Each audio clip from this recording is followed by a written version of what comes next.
Goddess, it's fine. What's your preferred name? I present to you Shauna, the tax goddess. Yay! Hello, everybody. And then, hola, ¿cómo estás? ¿Todo está bien? Okay, hoy vamos a ver. Okay, no. In English, I promise, in English.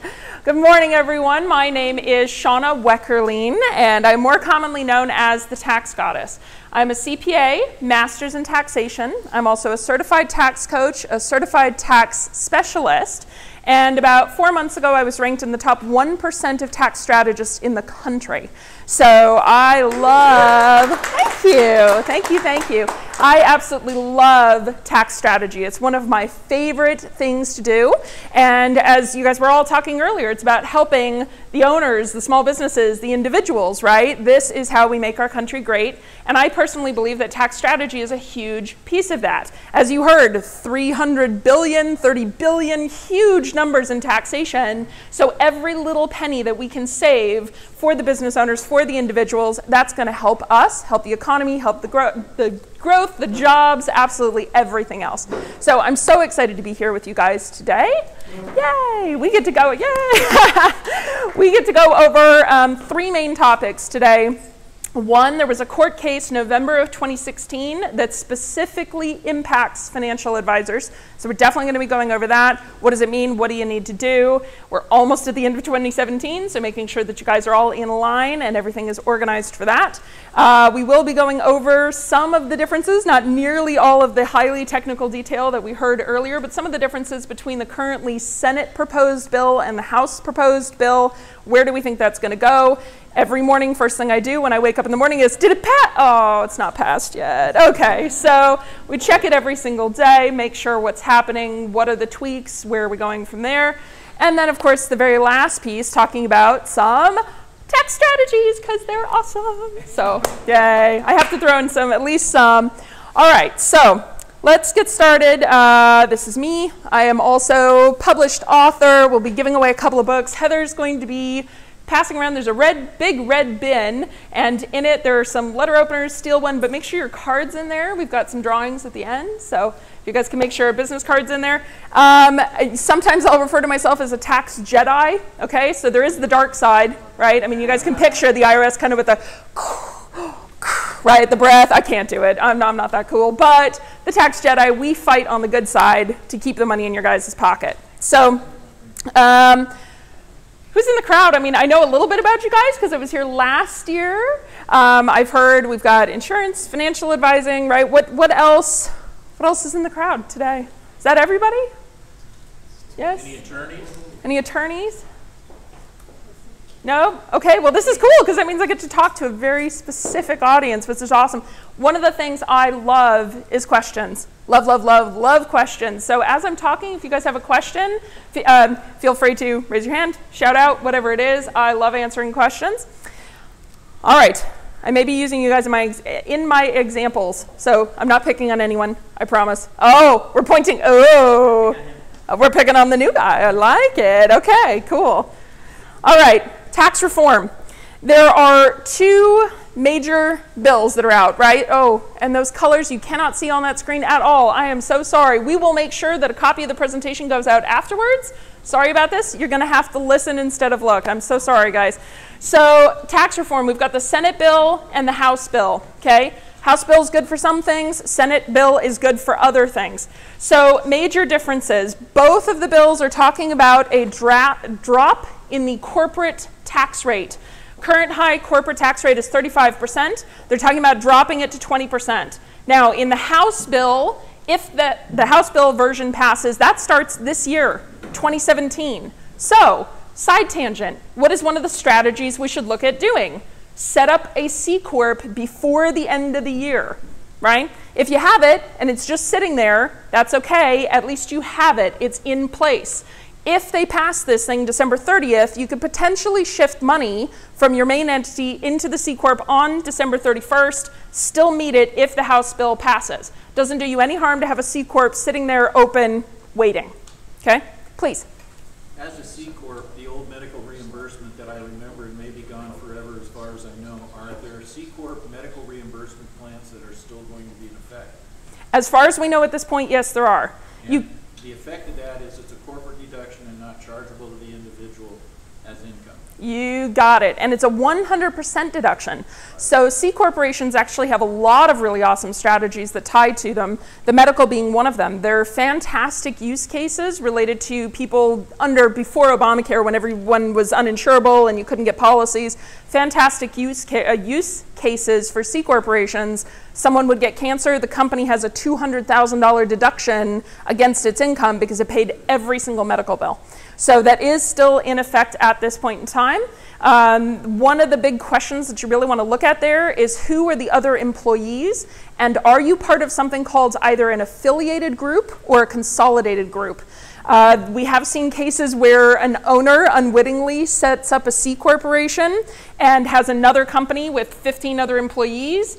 One of the other employees gets sick. This company has to pay for all of those expenses. So be really careful about C corporations, and we'll actually see that here in a little bit as well. They can be really good, but they can also be really bad. So it's one of those things, and this is true with any strategy. Please do not take what we're talking about here today and go, I'm going to go implement these 15 things.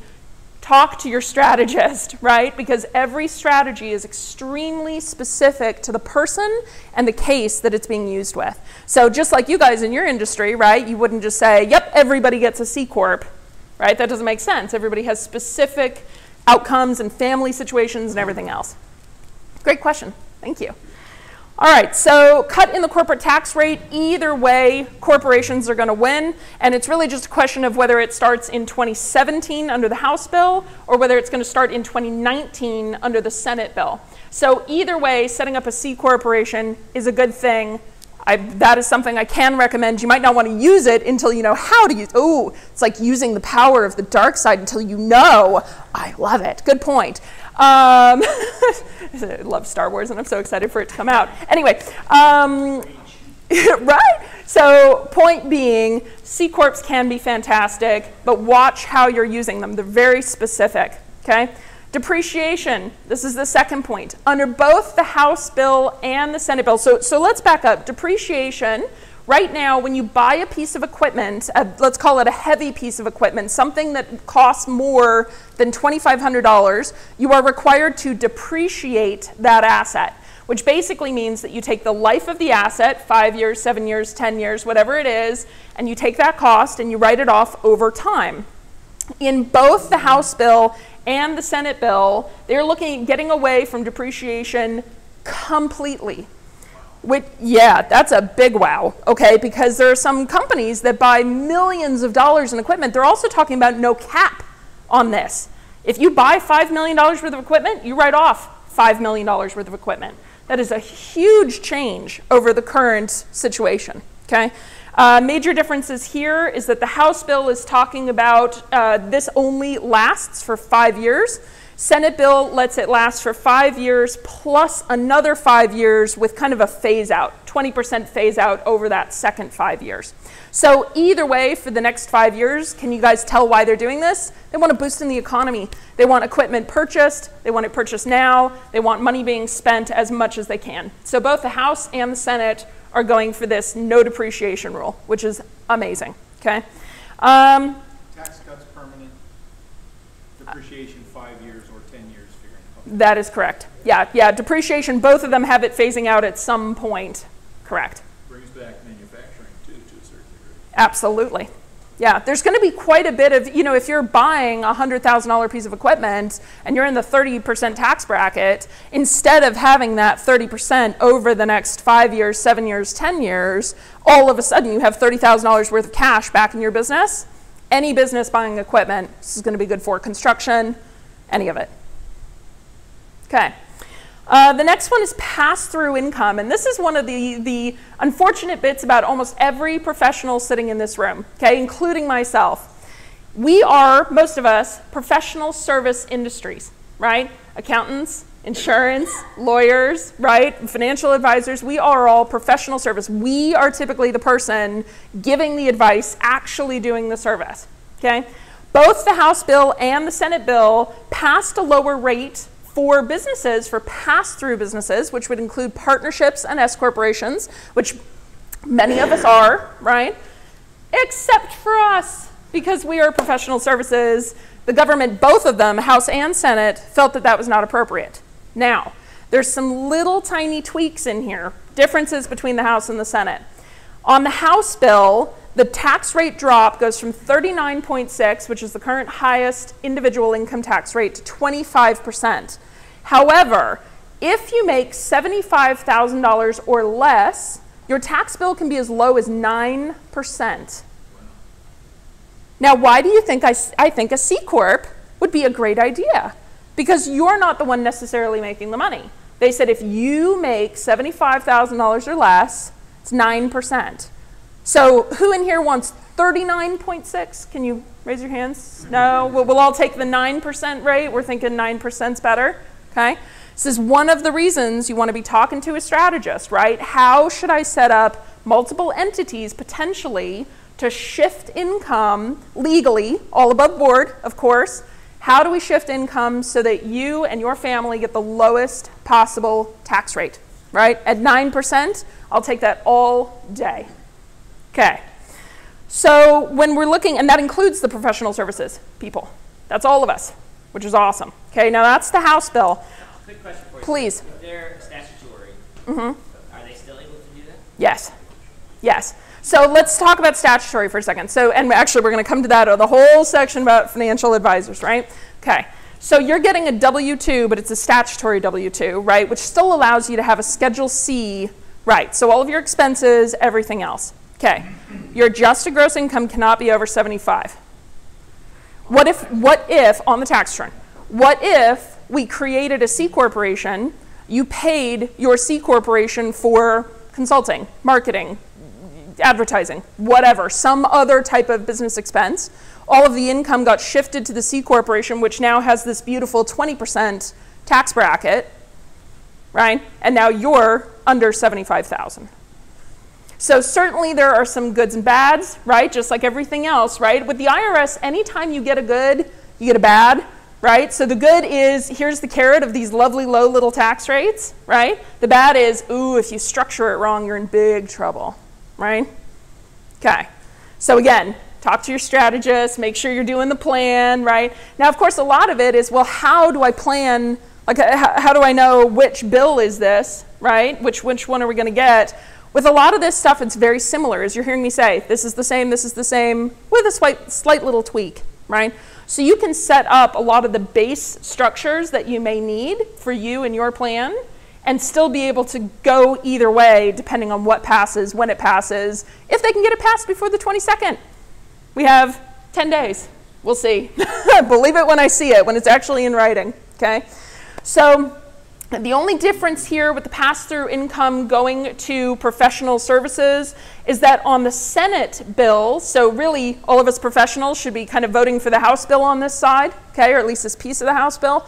On the Senate bill, if you take a W-2 from your S Corp, you're done. Doesn't matter. No tax rate, no tax drops, no tax rates, no benefits, no nothing, no 9%. So we like the House bill, right? We like the 9% on the House bill, okay? And if you get guaranteed payments, which in a partnership is the same as a W-2 for an S corporation, it's the same thing. So basically for this particular thing, for this particular loophole, we want the House bill. Any questions on that? I know that was a lot of data all at once. We're good? Okay. Okay. One of the last things on the business side, and this is actually pretty exciting. So how many of you have clients that either live or work internationally, have businesses internationally? Got a couple? I know I've got some in the back. Okay. So they are talking, both the House and the Senate are talking about going to a territorial tax system, okay? Right now in the US, I am a US citizen. If I move to France and I earn business, you know, set up a business, earn money for the business, I have to pay tax to both France and the US. I have to pay tax on my worldwide income, period, okay? The large corporates right now do have some deferral of that, okay? They don't have to pay until they repatriate the money. However, as individuals, and a lot of us are not, is anybody in here Apple? Does anybody own Apple? No? Okay, got it. Never mind. Most of, oh, well, shares, I take it. Okay. But nobody here owns a giant corporate No, we're all little individuals. That's what I'm trying to get to. So as little individuals, we are paying tax, worldwide income. There's one exception if you live out of the country more than 333 days a year. But other than that, you earn your money, you do it. You pay the tax, okay? Both the House and the Senate, this is going to be really important for businesses, right? Even small businesses. Both the House and the Senate are trying to move to a territorial tax system, which basically means if I earn money in France, I do not have to pay it in the US. That's huge, okay? If I'm a foreign business and I earn money here, I only have to pay here, okay?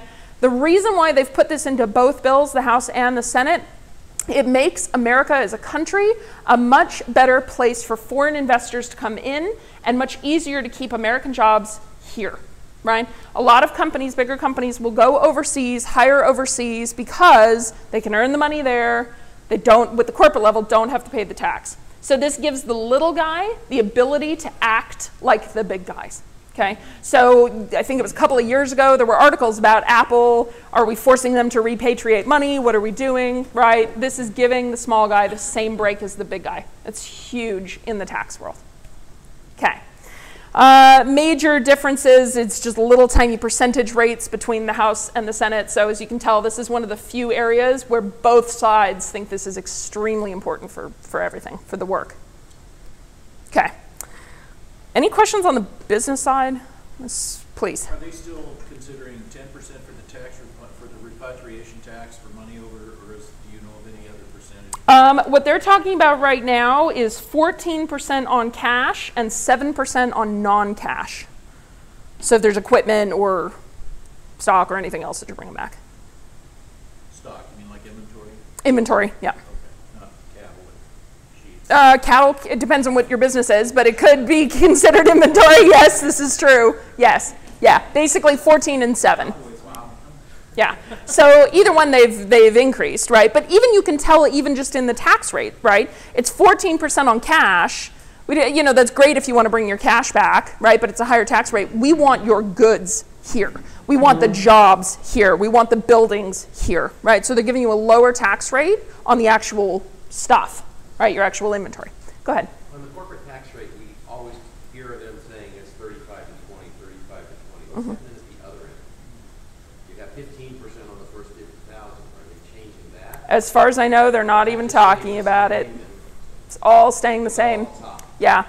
So if you know the corporate, and this is for C corporations, if you know the way that the corporate tax diagram looks like, you know, with individuals, you kind of start low and you get higher and then it kind of tapers off at the top. The corporate tax rate on the other side basically is a straight line up, right? So after about $75,000, you jump to, at the moment, the highest 35% tax bracket on every single dollar above that. So at the lower tax rates, it's still kind of a curve. They're not really even talking much about it. This just makes it much more like the individual, more even. Cool. Questions on the corporate side before we go to individual? I'm sure everybody just wants to know on the individual side. All right.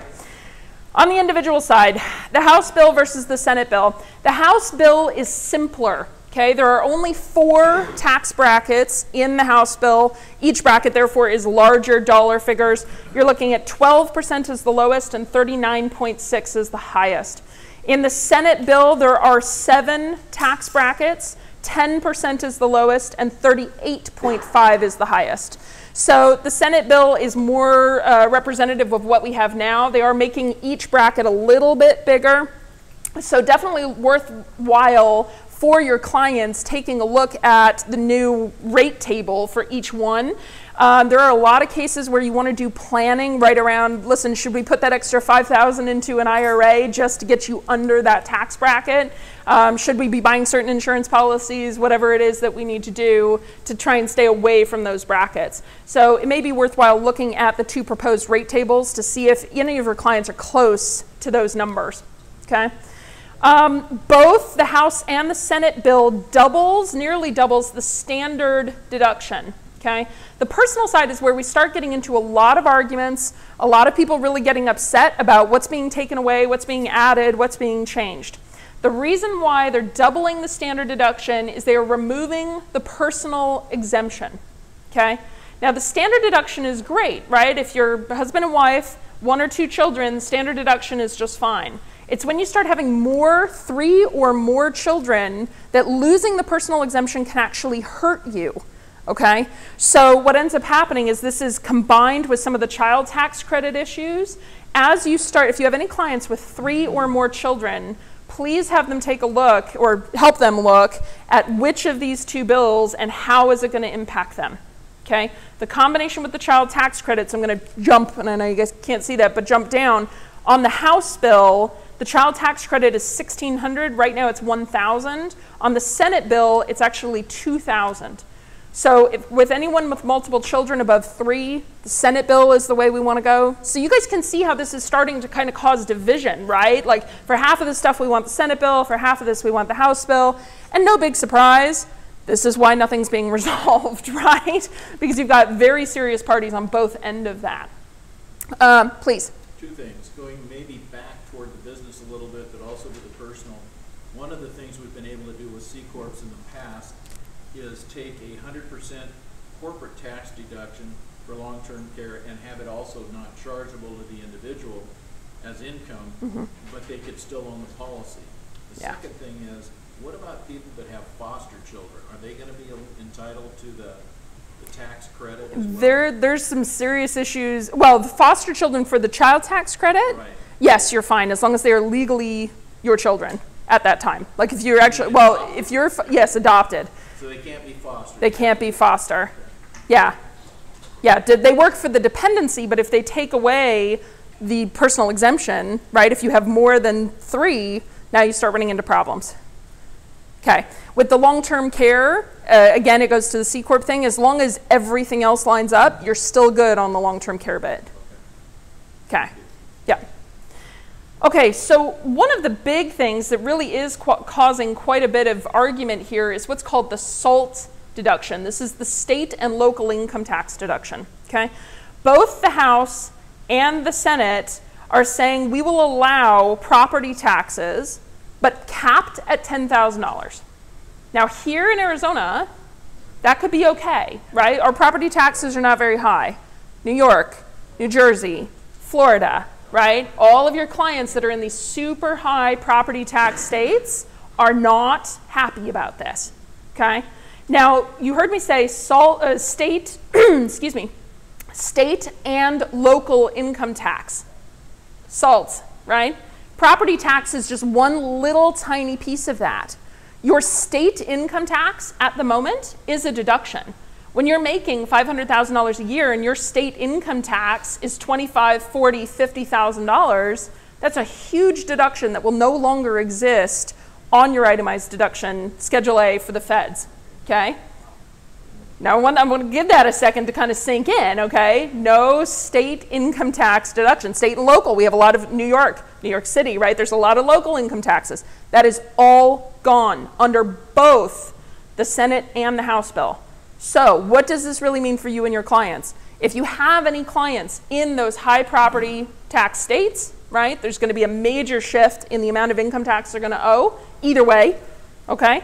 And if you have anyone who has huge dollar bills that they're paying to the state, that's going to be a major shift too. They better be ready with their federal withholding or paying quarterly estimates or whatever it is to make sure that they are paying in enough, okay? Please. What about the different systems that we've got for charitable deductions to either schools or some of the groups locally that are charitable groups? Are we still going to be able to have that deduction? That is a tax credit to the state of Arizona, therefore mitigating some of that Arizona tax that would have to pay. So there's like 4 questions in there, so we'll try and get all of them. So one, at the moment, neither the House nor the Senate is touching charitable contributions because they got such a backlash that, I mean, they were pretty sure there'd be mutiny in the streets if we took away mortgage and charity. So those are not being changed at this point by either side. As far as Arizona, as of right now, Arizona credits are still good. They're still valid. As of the last count that I know of, there are actually 2 Arizona credits, and we'll come back to this again at the end. But there are 2 Arizona credits, one at the individual level and one at the business level. The business level still has around $2.4 million available. which is unheard of. In the past 8 years or 7 or 8 years that they've been doing this, they normally run out of that money like this. They still have money. So we'll come back to how to use that here in a minute. It's a great strategy, but yes, as of the moment, it still exists. Yeah. State and local, all right, so sorry guys, so definitely in the high income tax states, right, as well as the high property tax states, make sure you're at least warning your clients, please talk to your CPA, please double check. The IRS has specifically stated that they will be going heavily after people who underpay their federal taxes this upcoming year. And I wonder why, because they know that most people aren't paying attention to this, aren't going to catch this. We're not even sure if this is at this point going to hit for the 2017 returns or hit for the 2018 returns. The IRS, the dark side, is stocking up on their agents, okay? They are specifically looking, yeah, I'm getting the giggles. Yeah, I know. It's so exciting. But yeah, so be warned, you know, be the proactive advisor that reaches out to your clients and says, hey, just call your CPA. Just double check with them. What have they planned for you for this issue? It's, you know, going back to whether it's going to apply to 2017 or 2018, is that being debated, or is that in either one of the bills, or nothing's been said? Nothing's been said. Normally what happens is they decide, you know, the whole bill, and then they decide when is it going to be. So that's going to be the last minute thing. Yeah. Now, we had cases, I think it was 2 years ago, where we were actually, you know, going along doing tax returns. It was like March, and then they came out with a whole new set of rules and said, oh, by the way, this all applies to the previous year. Yeah. So this is also another really good reason to file extensions. There are 2 very good reasons to file extensions. One, we have no idea what they're going to do, right? And 2, it gets you somewhat out of the audit pool, okay? If you're doing big, bad, nasty stuff, which hopefully no one in this room is doing big, bad, nasty stuff, right? But the IRS typically pulls their audit pool from people that file January through April. So the recommendation this year is prepare for your taxes, pay whatever the amount is due by April 15th, because that's when the money is due, right? But file an extension. Wait to file until June, July, August. Many of you guys, as you know, right, if you have stock sales, the brokerage companies will come out with like 8 statements and they keep changing by $3. Really, you know, whatever. But yeah, just wait, prepare your tax returns the best you can, pay what you think you're going to owe, wait to actually file until July, August. You know, the individual deadline is not until October 15th. So you have quite a bit of time to wait and see if any of this is actually going to apply. Please. Why is it that they target January to April? Are people looking for giant refunds? There's a lot of fraud, and that's a huge, I mean, yes, it's a huge reason. They have now started, I've personally started seeing cases where they are actually asking for a copy of your Social Security card to prove that it's you, right? I mean, the fraud has gotten that bad. It used to be, even 5 years ago, it was 1 out of 20 cases of fraud. We're now down to 1 out of 3. 3, okay? So, sorry to go off on a little mini tangent, but yes, the audit pool thing, they've been doing that for many, many, many years, and really it's because that's how they build their workload, is they pick out of these cases and then that's what they work on for the rest of the year. So that's kind of a general thing, but you kicked me right into the fraud bit. One of the biggest things you can do to help your clients, anyone else, have them pull their credit report. You can pull it for free, as I'm sure you guys already know. You can pull it for free once a year. I think it's freecreditreport.org, if anybody knows for sure. But you can pull your credit report. Just have them check. Just have them make sure there's no IRS liens against them. We had a case just the other day, someone with a 750 credit score, all of a sudden started getting letters from the IRS. You owe us $200,000. They have never owed anyone a day in their life. That's not this type of client, right? They freaked out. It has taken us almost 8.5 months, and we are still fighting with the IRS, trying to get liens removed. I mean, it is a big, bad, nasty thing. So please check your credit report. Doesn't do any harm. I know it's a little bit of time sitting on the phone. With a 1 out of 3 chance of being, you know, sucked into a fraud with the IRS, doesn't do you any harm whatsoever if you're doing laundry on a Friday afternoon. Sit on hold with the, yeah, you know. Yeah. I'm a tax CPA, I mean, what do you do? Anyway, sit on hold with the IRS and just call them and just chat with them. 5-7 minutes. I just want to make sure my account is good, you know, just making sure nothing's been filed. The cases are getting more and more and more frequent on the fraud side. So definitely a good thing to check. Okay, any other questions? I love you guys' questions. They're getting me all over the place. I love it. Mortgage interest. So there is one slight change to the mortgage interest. We said, you know, mortgage interest is not going away, right? There was quite a bit of panic that they were taking away mortgage interest completely. They are capping it. They're talking about capping it. The House bill is capping the deduction at $500,000 worth of debt on new mortgages only. So what does this mean? Two reasons, right? Right now the interest rates are pretty low. Refi, get it done, get it down like now, like right now, right? Lock it in, do whatever you got to do. But it's only if your debt is more than $500,000. So let's say your total mortgage debt, you buy a new house, $750,000. You will only be allowed to deduct 2/3 of that mortgage interest under the House bill. Okay? All right.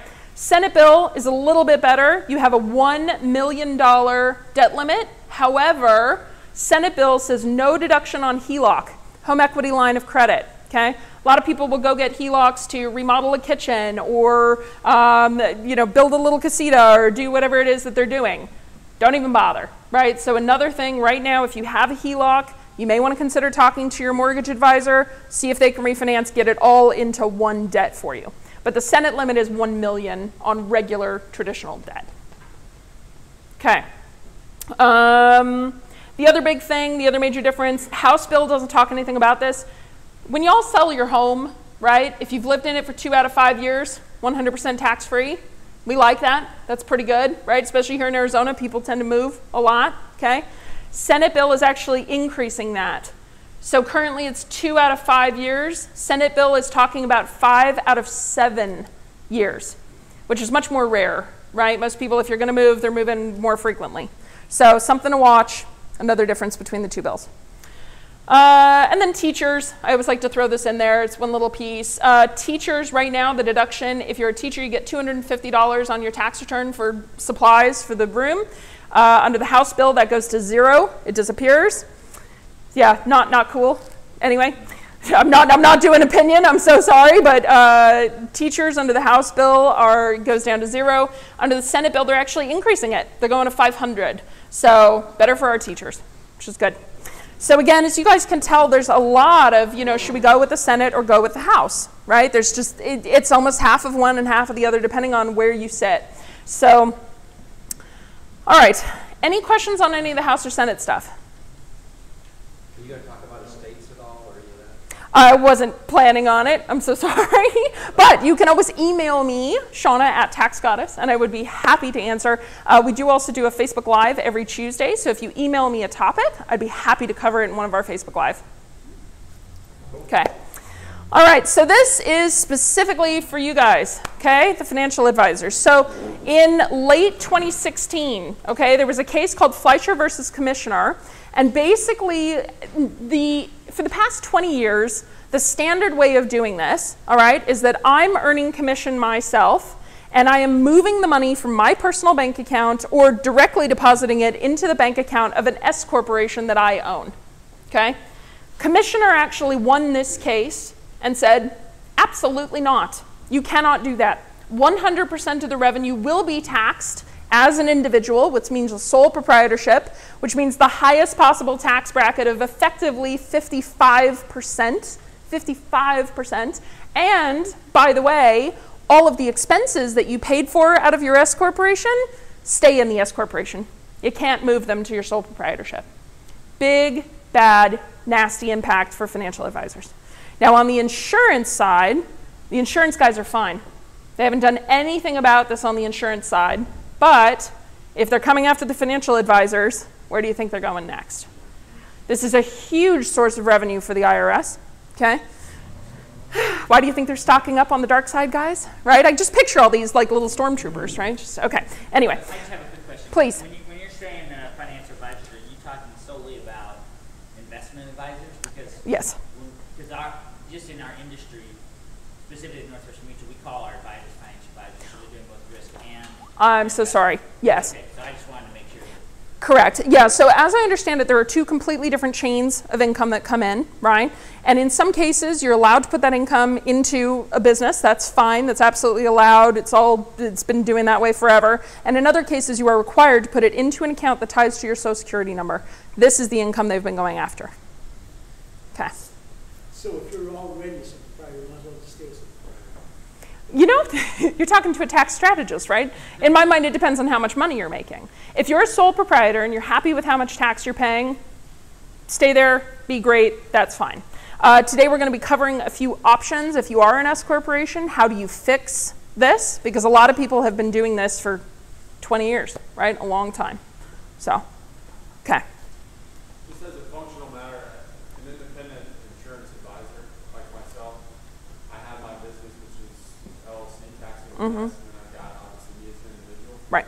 Functionally, some carriers will deposit commissions into the S corp account, which is ideal. Yep. Others will not do that. Correct. So exactly what you're laying out here is what I do all day, Every day. And then personally, it's shifted expenses and then pay myself a salary to, you know, a Yep. reasonable amount, and then distributions above that to avoid self-employment tax. Yep. So in that scenario, the business can get licensed. Right. It's a pain. It's a huge pain. Yeah. In every jurisdiction where you conduct business. Could you imagine? Yeah. And so that's some of the stuff we're going to be going over. So you are actually the perfect case example because literally your situation is exactly Fleischer's situation. I would recommend if you're in any of these industries where this impacts you, I would actually go read the court case. And I know it's going to put you to sleep like 8 times, but I would suggest you read the court case because this is extremely specific. And the IRS, after they won this case, right, the IRS basically said, right, they're going after everyone. Everyone, because there's a specific SIC code, a couple of them, that they're going after for this specific case, okay? So we're going to talk about some of the ways that the IRS in the court case has actually said, hey, you can kind of fix this, and then what we think is the best possible combination at this time. Now, in the tax world, when you're talking about tax cases, right, November of 2016 was actually really recent for us, right? It typically takes the IRS 7, 8, 9, 10, 15 years to kind of get through all of doing its cases and everything else. So a lot of what we're talking about is best knowledge at the time. It changes every year, right? So definitely make sure you're keeping up with your tax strategist, your CPA, all the people that you need to know. Your attorney would be a really good one to make sure that they know about this case and they're watching this for you, okay? So it's the TC memo. Well, we'll send out the slides, but there's the TC memo is there so you can get straight to it. Let's talk about how to fix it. So the very first one is, as you said, okay, report everything on your Schedule C, right? So the positives of that, they can't argue with that. It's in your Social Security number. You're reporting it. Just make sure that you get all the expenses in that Schedule C, okay? All right. The negatives, of course, that can be an extremely high tax bracket, right? Depending on how much money you're making, that can go up under the current law up to 54.9%, okay? As a Schedule C, you know, some of these things with the Senate and House bill, you have the other side there as well. You may not be able to do some of the strategies depending on which side, you know, wins, right? Which side do we now have as the new law? You may also not be able to do some of those strategies if you stay in a Schedule C. So this is good, maybe not great, but it's good, right? It keeps the IRS off your back, and a lot of people just want to keep them off, so that's fine. The next option here, and this kind of goes to your end, okay? Write a letter to the brokerage, to whoever's paying you, right? And let them know. You need to have written proof that you intended for the business to receive the income, okay? Now, the IRS is coming out saying, listen, this is really like 20% because we don't really care what you intend, right? That's not what happened, okay? But at least you have something. You have some sort of documentation that said, listen, this is what I'm trying to do. This is what I'm attempting to do, okay? So this is like a 20% fix, okay? But it exists, definitely something that you can do. You might be able to prove, per the court case, you might be able to prove that the broker was aware of your company, right? And aware of the company's purpose if you have that letter and basically request a receipt. Like, please confirm you've received this correspondence, okay? Now, of course, you talked about being registered personally versus registering your company. You said everything, right? It is an absolute pain. It can be very expensive, right? Becoming your own registered agents, it can be very, very expensive. So a lot of people are kind of skipping this. I mean, this is the perfect way to be looking at it, right? Is that you personally are the owner of the business, but the business is the business, and it either has staff or has assistants or whatever that are actually running the business. But it can be very expensive and burdensome to try and set up. Removing your control. Okay, now this is a foolproof way, but most people don't like to not have control over their money, right? So what you're looking at here is if you're in a business with multiple partners, okay? If you have a manager who's controlling the money, how the money moves, how the money gets paid to you, how much your salary is, all of these kinds of things. If you have zero control over how much money you make from the business, the IRS will allow the business to stand. A lot of people don't really go for that option though, so it's in kind of very specific cases.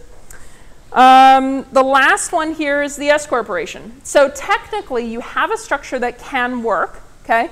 More commonly what you're doing to make that structure work is that you would actually report all of the income that comes into your Social Security number on a Schedule C, and the Schedule C would hire the S corporation to do the actual work. So you want to have contracts in place, you want to have invoices being paid back and forth, right? You're basically creating a paper trail. And money, you know, they need to see that following the bank transfers or whatever that is, the bill payments. So it is a little bit more work. However, the IRS has approved this. At the moment, this is good. So make sure that you're hiring your S, if you have that structure, if you have the S corporation structure, make sure you have proper contracts, documentation, paperwork, everything else to manage it. Please. Some of us, myself included, companies are paying us directly under our Social Security numbers, not going to an S corp. Other commissions are going to the S corp, which are going to fall under our Social Security number anyway. Is that correct? By the time, well, the S corporation would report its own income, so it would have its tax return. It flows through to the personal, but the IRS does look at that as income earned by the company because it's tied to the company's EIN number. It would be company's EIN number, I'm trying to remember, be the same as our social. It should be two separate numbers. Okay. Yeah. So that's a great way to do it, is go take a look at the 1099s that you earned last year, right, from the various companies, and just confirm, were they paying my social or paying my company's EIN, employer identification number?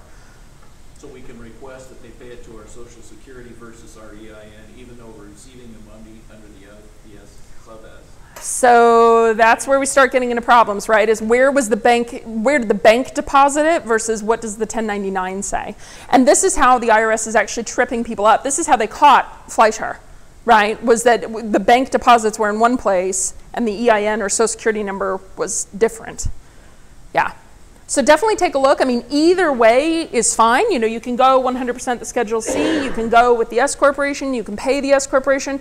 You just have to make sure that this is a real business, right? Really what happened with Fleischer is all of his income was coming in under Schedule C, under his Social Security number, but he was just moving the money to the S corp. And the IRS said, well, why?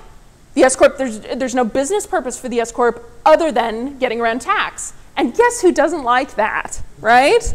Okay, so you want to have a business purpose. You want to have those invoices and the letters and, you know, make it seem like I'm my schedule, well, not seem like, I'm sorry. You need to make it as, thank you, kindly, this is being filmed.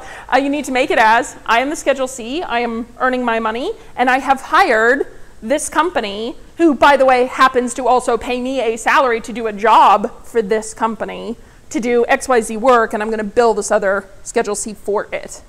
So it's a lot of additional work, okay? But realize this court case came in November 2016. So what's everybody going to do this week? They're going to go back. You guys are all going to go home and update all your records, right? Yeah. Yay! Okay. Hire tax goddess. Et voila. Yes. I would highly recommend that you do speak with, again, your CPA, your bookkeepers, right? Get the paperwork in order. Now, at the moment, where's the IRS starting? The really big boys, right? They're starting with the huge companies because that's where the biggest tax revenue is, right? Okay, that's coming. It's coming down, okay? It's going to filter. So just be prepared. I'd rather have you guys know this is out there, and be prepared rather than not. Okay, any questions on this? Okay, so the big question is, Can you tell it's time for tax strategy? We're dinging. So one of the biggest things that I highly recommend hopefully everybody here is working with a CPA. Hopefully they're being proactive. They're telling you about these cases. They're telling you about the things that are happening. If they're not, find someone who is, okay? You need to, with all of these changes and everything coming, this is the biggest tax reform that we have ever had since 1986. It is huge, okay? I mean, effectively, for CPAs like me, we are learning, whichever one wins, we are learning a whole new set of tax code. All right, so make sure you're talking to somebody who's up to date on this. We want to make sure that you and all of your clients are getting the best advice, always above board. Please. So should we be worried about the tax preparer industry, that they're all going to go broke and be on welfare, or are there going to be plenty of things for them to work on? So, filing on a postage stamp. Oh, the postcard. We love the postcard filing. So there's definitely two completely different industries when you're talking about what I do, what we do, right? There's your tax preparer, who basically you go to and you say, here's all of my numbers, fill out the forms. That's a tax preparer. It's H&R Block, which run away, but anyway, you might find there are good preparers at H&R. We love you, H&R. Okay, but you know, point being, there are people that prepare tax returns, okay? And then there's strategists. And really, in my opinion, you need both. You need both. You know, so have a strategy person, even if all they do is your strategy and they help you work it all out, and then they come, you know, you go to your tax preparer and you get it done. Because really, by the time you're filing the tax return, whatever strategies you were going to do are long over. The year's over. There's nothing you're going to do. Okay? Okay. So a couple of little final year-end items, and please somebody stop me. I've been talking for an hour and two, so let me know when I need to stop. I get too passionate about this stuff. I'm sorry, everyone. 3 minutes. Talk fast. Okay, Arizona tax credits. This is one of my favorite things. I love living in Arizona. Who wants to give away $1 and earn $1.39? Right? Well, I'll take some free money. Okay. Arizona will give it to you as long as you itemize. Okay, now if they get rid of charity, but we don't think that's coming, this won't work anymore. Okay, but as of right now, at the individual level, it's around $2,500 per person, $4,700 if you're married filing joint. At the corporate level, whatever the owner's Arizona liability is, you can donate that much money, get $1 back, and get the federal deduction. So just yesterday, I was talking to a client. His Arizona tax liability is around $75,000. He's going to be making a tax contribution to the Tax Goddess Scholarship Fund, which we love. It qualifies for the Arizona tax credit for the corporate level dollar-for-dollar deduction. And he is actually going to get dollar for dollar off his Arizona bill. So he's spending $70,000. He gets $70,000 back from Arizona. The $70,000 goes to the charity, right? And his tax bracket, let's call him 40%, right? He's getting $28,000 worth of free money from the government. So yes, everybody go do that, okay? We like Arizona credits. Of course, defer income, pull expenses. A lot of the question is, do we think the income taxes are gonna pass or not, right? At this point, as long as they're gonna pass, everything should go down. Defer the income, pull the expenses into the current year. Retirement planning for sure. If we think the state and local income tax is going to go away, which we're pretty sure, prepay your state taxes so you get the deduction this year, okay? Go prepay state taxes, okay? Just want to see if there's anything else. Paying your kids. If anybody has children over the age of 7, under the age of 17, pay your children. The current maximums, you're looking at almost $11,000 per child, which is awesome. You can then take some of that money, put it into a traditional IRA. The kid does not have to file a tax return. You don't have to pay any tax. And if you have a Schedule C, there's also no FICA, no Medicare. So we've got a client with now 10 children. She just had her most recent one. They pay quite a bit to their children. That money can cover anything that is not food, clothing, and shelter. It cannot cover parental duties. Food, clothing, and shelter are no-nos. Other than that, music lessons, karate, swimming, whatever, okay? Totally good, all right? And the last one of my favorite ones, who likes to throw parties? I want you guys all to look up, since I have negative 2 minutes, I want you guys all to look up something called the Masters Exemption. It's the Masters Exemption. It comes from the Augusta Golf Tournament. Basically, you can rent your home for up to 14 days a year and not pay any tax whatsoever on that money. Now, most people are going, I don't want to rent my home to strangers. But guess what? You have a C Corp, you have an S Corp. Your C Corp and S Corp are your friends. They're not strangers, right? Host your business events, host your client events, host education, host business meetings. This would be a great meeting to have in someone's home. If anybody's got a great foyer, let's do it. So anyway, the Masters Exemption is a fabulous deduction, very, very small usage, but absolutely allowed by law, 14 days, no tax. And I'm going to stop talking. Oh, please.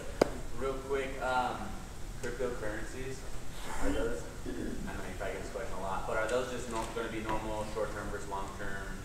At the moment, they are normal, correct. We don't know what's going to happen. Yeah. But at the moment, they're normal. Just apply normal taxation rules and wait for news. Pretty much. What my general advice is apply short-term, which is going to be higher. And then if it's long-term, great. If it goes to long-term capital gain, great. So no tax goddess loopholes with big. There is, but we do not have time for the cryptocurrency conversation. So feel free to reach out to us. We'd be happy to answer. Anything else? No. Thank you so much, everyone. Thank you.